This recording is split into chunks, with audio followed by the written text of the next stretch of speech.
So my question is it hard for dancers to portray a masculine movement and vibe in their movements and their dancing? Or is it that most dancers are just not masculine energy facing and fronting?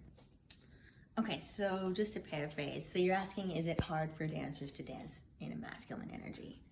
So when I was growing up in the dance world, actually everyone was dancing in their masculine energy. It was like I was one of the first in my city, well, not first ever, but in my generation, to be teaching feminine style dancing. And it was like I had to actually give like a notice to like men, to everyone, like, by the way, this is going to be like feminine, so prepare yourself, you know, like it was kind of a thing that people didn't really want to do. People didn't really want to dance feminine. They wanted to be hood. They wanted to be in their flavor, in their vibes, you know? So,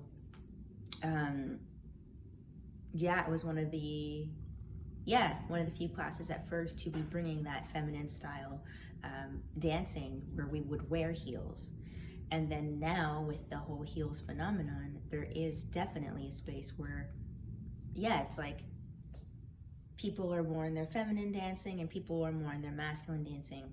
However, I see a lot of caricatures, you know, it's like this idea of what feminine is, like from a place of like a pose, or like I do this move and now it's feminine, when it's like femininity comes from within you. It's an essence, it's not a move. Doing a move does not make it feminine. Doing a move does not make it masculine. It's something that you're bringing from yourself to the way that you approach the movement.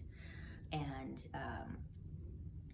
yeah, so there's a lot of faking. There's a lot of faking everywhere, and I feel like that's kind of one of the reasons why I stopped teaching in like professional dance classes, is because I wasn't inspired. You know, a lot of the norm, the industry norm in terms of the way moves were done, it was just everyone's faking. Everyone's like just performing, but they're not actually like living. They're not actually it's so difficult to say, because it's like everyone could feel like they're dedicated to art, you know, but like it's not that level of art that really moves the soul. Like that's the kind of art that I'm here for, is the art that's like an expression of your soul. It's not just like a selling of your soul to just do something because someone's telling you to do something. It's like you're doing it because there is no other way, you know, like this is everything. And yeah, to caricature life in the dance studio is just not, like I look at things and I'm like, I don't feel anything watching you, you know? And like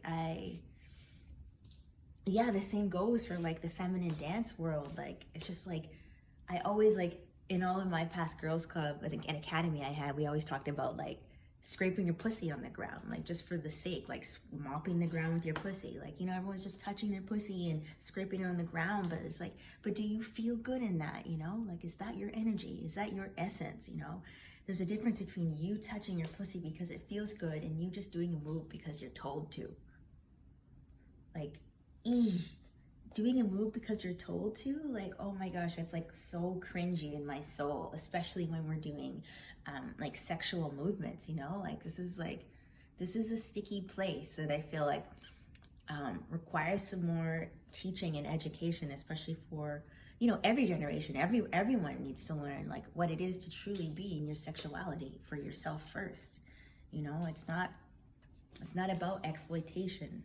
It's not about just performance and caricatures. This is like about your liberation, like your connection to your body and your sexuality is like, it's a liberating thing that like you get to experience for yourself.